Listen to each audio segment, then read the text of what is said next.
Students, welcome to Nand academy.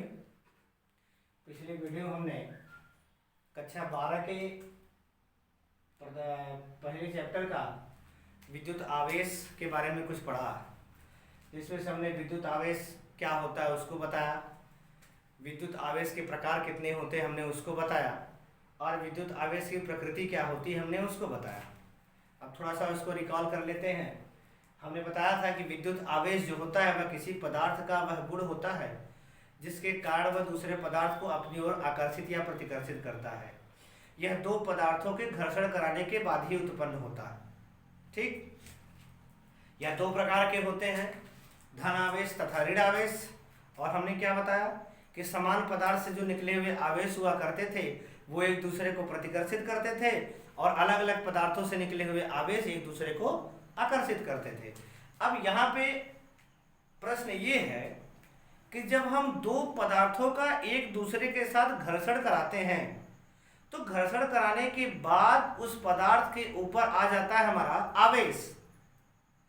तो उस पदार्थ से ऐसा क्या होता है उन पदार्थ के साथ कि ऐसी कौन सी मतलब कि ऐसा क्या ट्रांसफॉर्मेशन होता है या ऐसी कौन सी चीज यहां से निकलती है उधर जाती है, क्या चीजों का लेन देन होता है जिसकी वजह से उसके ऊपर क्या आता है, आवेश। अब इसको समझने के लिए एक बड़ी अच्छी सी थ्योरी दी गई जिसको हम लोग इलेक्ट्रॉन थ्योरी कहते हैं, इलेक्ट्रॉन थ्योरी, या फिर इसको इलेक्ट्रॉन प्रमेय के नाम से जानते हैं। ये हमारा इलेक्ट्रॉन थ्योरी। अब इलेक्ट्रॉन थ्योरी जो होता है हमारा वो क्या कहता है उसको थोड़ा सा समझिए। जैसे पहला पॉइंट तो हमारा ये कहता है कि कोई भी परमाणु जो होता है वो हमारा न्यूट्रल होता है, उदासीन होता है।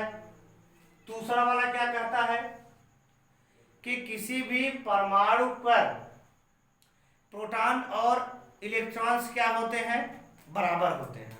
ठीक, अब यहाँ पे ये सारी चीजें आपको रसायन विज्ञान में परमाणु संरचना के पार्ट चैप्टर में पढ़ाया गया होगा और आप लोग जानते होंगे, क्लास 11th में है ये सब। अब थोड़ा सा यहाँ समझने की बात ये है कि इलेक्ट्रॉन थ्योरी का आवेश से क्या लेना देना है।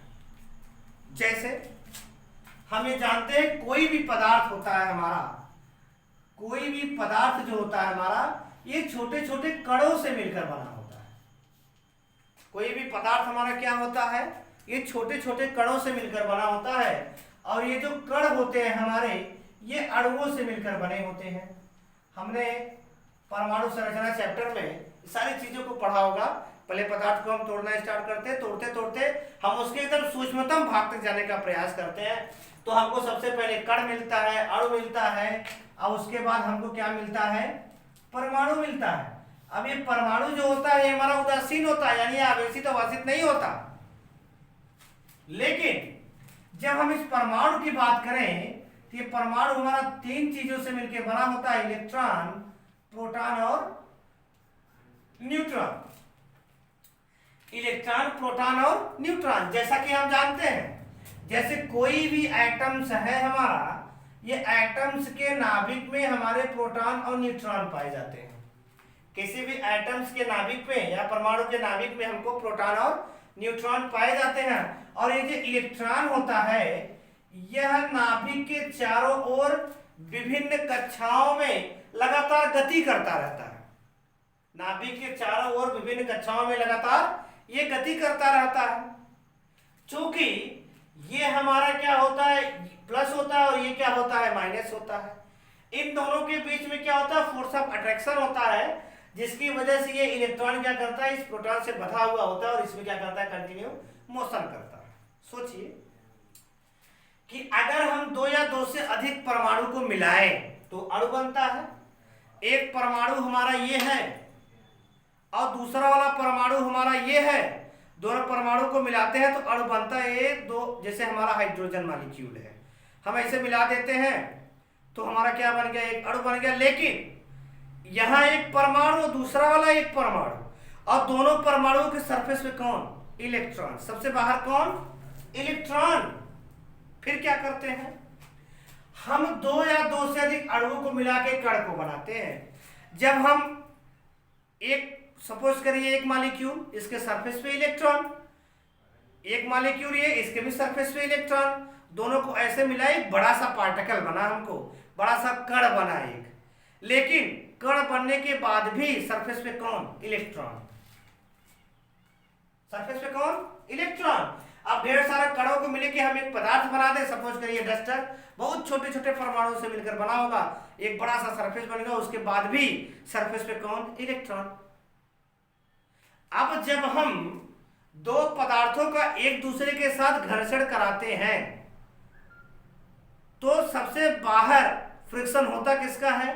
इलेक्ट्रॉन और इलेक्ट्रॉन। जैसे ये हमारे पास एक पदार्थ, ये वाला एक पदार्थ, ऐसे दोनों के एक दूसरे के पास अगर हमको फ्रिक्शन कराना है, ऐसे एक दूसरे के पास लेके जाएंगे, फ्रिक्शन कराना तो ऐसे खींचेंगे तो नहीं, ऐसे घिसेंगे उसको। जैसे हम इसको घिसते हैं तो ये एक दूसरे से क्या हो जाते हैं? ऐसे लॉक हो जाते हैं। और तेजी से हम फोर्स लगा दें तो एक मटेरियल दूसरे मटेरियल का, जिसका इससे फोर्स कम लगता है, ज्यादा वाला उसको क्या करेगा? ऐसे तोड़ के लेके चला जाता है। जब तोड़ के लेके चला जाएगा तो एक मटेरियल से इलेक्ट्रॉन निकलता है, दूसरे वाले मटेरियल पर इलेक्ट्रॉन चला जाता है। सपोज करिए कि हमारे पास एक ये था, इसके पास 4+ थे, एक ये है और 4- भी इसके पास है। दूसरा वाला मटेरियल है हमारा, यहां पर इलेक्ट्रॉन 4-, यहां पर 4+ है हमारा, सॉरी ये 4+ है और ये क्या है? 4- है। अब सपोज करिए यहां से 2 इलेक्ट्रॉन निकला और यहां चला गया। जब तक +4 और -4 है तब तक ये उदासीन है, +4 और -4 है ये उदासीन है। अब यहां से 2 इलेक्ट्रॉन यहां के निकल के चला गया। सपोज करिए जब यहां से 2 इलेक्ट्रॉन निकल जाएगा तो इलेक्ट्रॉन बचेगा क्या? खाली 2 इलेक्ट्रॉन बचेगा, यानी +4 और -2 करेंगे तो बचेगा +2, यानी यहां पे क्या आ गया? +2। अब यहां पे खाली 2 इलेक्ट्रॉन अगर बचा है तो ये +4 है, तो +2 और -2 उदासीन कर देंगे, लेकिन +2 बच जाएगा। जब ये +2 बचा तो इस मटेरियल पर इफेक्ट किसका? पॉजिटिव का। किसका इफेक्ट? पॉजिटिव का। सपोज करिए अब यहां से 2 इलेक्ट्रॉन यहां चला गया, जब यहां से 2 इलेक्ट्रॉन यहां गया, ये -4 इलेक्ट्रॉन हुआ, -2 इलेक्ट्रॉन हुआ, दोनों के मिलके 6 इलेक्ट्रॉन हो गए। अब ये 6 इलेक्ट्रॉन 4 इलेक्ट्रॉन को क्या करेंगे? उदासीन करेंगे। तो जब हम +4e करेंगे उसके बाद बच जाएगा 2 इलेक्ट्रॉन। अब बताइए कि यहां पर 4 प्रोटॉन जो होंगे हमारे, 4 इलेक्ट्रॉन को उदासीन कर देंगे, ये जो 2 इलेक्ट्रॉन यहाँ पे आया है वो हमारा क्या हो जाएगा? बच जाएगा। यानी जहां से इलेक्ट्रॉन निकला वहां पर इफेक्ट पॉजिटिव, और जहां पर इलेक्ट्रॉन जाके ऐड हुआ वहां पर इफेक्ट नेगेटिव। हम इसी को कहते हैं कि जब यहां पर 2 इलेक्ट्रॉन निकल गया तो इसको हम लोग कहेंगे पॉजिटिवली चार्ज्ड बॉडी, या इसी को बोलते हैं धन आवेशित पदार्थ। क्या कहेंगे? धन आवेशित पदार्थ।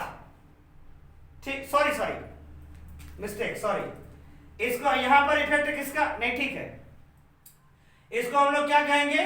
धन आवेशित पदार्थ, क्योंकि यहां पे इफेक्ट किसका है? +2 का, और यहां पर इफेक्ट किसका है? -2 इलेक्ट्रॉन का। यहां पर इलेक्ट्रॉन ज्यादा है, यहां पर इलेक्ट्रॉन कम है। जहां इलेक्ट्रॉन कम है वो पॉजिटिवली चार्ज्ड बॉडी या फिर धन आवेशित पदार्थ, और जहां पर इलेक्ट्रॉन ज्यादा है वह क्या है? Negatively charged body. ये हो गया हमारा निगेटिवली चार्ज्ड बॉडी,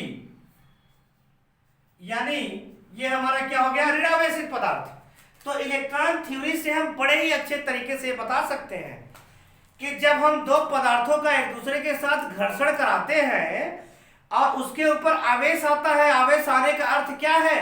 कि एक पदार्थ से इलेक्ट्रॉन निकल करके दूसरे पदार्थ पर चला जाता है। जिस पदार्थ पर इलेक्ट्रॉन निकलता है और जहां चला जाता है, और हम जानते हैं मटेरियल की या फिर परमाणुओं की ये प्रवृत्ति होती है, वो हमेशा क्या होता है? उदासीन रहना चाहते हैं। जब इनको एक दूसरे के पास लेके आते हैं तो वो 2 इलेक्ट्रॉन इसको खींचना चाहता है, और इसी के चक्कर में होता है क्या? आकर्षण। ठीक, अब जब ये हमारा 2 ये पॉजिटिव हो गया और ये क्या हो गया? नेगेटिव, यानी जब हम पदार्थों को घर्षण कराते हैं तो इलेक्ट्रॉन एक पदार्थ से निकल के दूसरे पदार्थ में चला जाता है। जिस पदार्थ से निकलता है उस पदार्थ पर पॉजिटिव इफेक्ट धनावेश का प्रभाव होता है, और जहां पर ऐड होता है वहां पर निगेटिव इफेक्ट यानी ऋणावेश का प्रभाव होता है। तो जहां पर इलेक्ट्रॉन निकलता है उसको हम लोग धनावेशित पदार्थ कहते हैं, और जहां जाके ऐड होता है उसको हम लोग क्या कहते हैं, ऋणावेशित पदार्थ कहते हैं। यानी सिंपल भाषा में हम लोग ये कहें कि जिस मटेरियल पर इलेक्ट्रॉन की कमी होती है वह मटेरियल हमारा पॉजिटिवली चार्ज होता है, यानी जिस पदार्थ पर इलेक्ट्रॉन की कमी होती है वह पदार्थ हमारा धनावेशित पदार्थ होता है, और जहां पर इलेक्ट्रॉन की अधिकता होती है वह पदार्थ हमारा क्या होता है, धनावेशित पदार्थ होता है, सॉरी ऋणावेशित पदार्थ होता है। अब एक चीज और ध्यान से समझिए, अब यहां से लॉजिक समझ में आ गई हमको। क्या समझ में आई कि किसी भी पदार्थ का आवेशित होने का मतलब उस पदार्थ पर इलेक्ट्रॉन का निकल जाना या फिर उस पदार्थ पर कहीं से इलेक्ट्रॉन का आके ऐड हो जाना। पदार्थ से इलेक्ट्रॉन का निकल जाने का मतलब पदार्थ हमारा पॉजिटिवली चार्ज धनावेशित, और पदार्थ से पदार्थ पर इलेक्ट्रॉन का ऐड हो जाना इसका मतलब निगेटिवली चार्ज बॉडी या फिर ऋण आवेशित पदार्थ। यानी किसी पदार्थ से इलेक्ट्रॉन निकला तो वो पदार्थ धनावेशित हो गया, जाके ऐड हुआ तो पदार्थ हमारा ऋण आवेशित पदार्थ हो गया।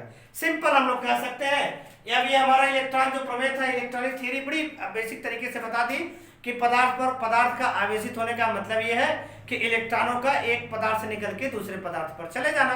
यानी हम सिंपल ये कह सकते हैं कि आवेश जो होता है हमारा बहुत बड़ी चीज नहीं है। आवेश हमारा क्या होता है, ये वही इलेक्ट्रॉन है जो हम परमाणु संरचना में पढ़ा करते थे। वही इलेक्ट्रॉन एक पदार्थ से दूसरे पदार्थ पर जब इधर से उधर होता है तो पदार्थ हमारे क्या होते हैं, आवेशित होते हैं। ये चीज हो गई हमारी। अब दूसरी चीज जो हमको पढ़ने को मिली, तो दूसरी चीज जो हमारे है कुछ इसकी प्रॉपर्टीज होती है आवेश की, जिसमें से एक बड़ी अच्छी प्रॉपर्टीज है कि आवेशों का क्वांटीकरण। आवेशों का क्या होता है हमारा, क्वांटीकरण। क्वांटीकरण का मतलब क्या होगा हमारा, उसको समझिए ध्यान से। आवेशों का क्वांटीकरण यानी आवेश के गुण में हम लोग पढ़ सकते हैं। आवेश के गुण, पहला हमारा क्या हो जाएगा, आवेशों का क्वांटीकरण। आवेशों का क्वांटीकरण, quantization of charge. Quantization of charge. अब हमारा क्वांटाइजेशन ऑफ चार्ज क्या कहता है, क्वांटाइजेशन ऑफ चार्ज हमारा ये कहता है कि जैसे कोई भी हमारा इलेक्ट्रॉन जो होता है वह किसी भी परमाणु का या किसी भी पदार्थ का हम कह सकते हैं कि अति सूक्ष्म भाग होता है।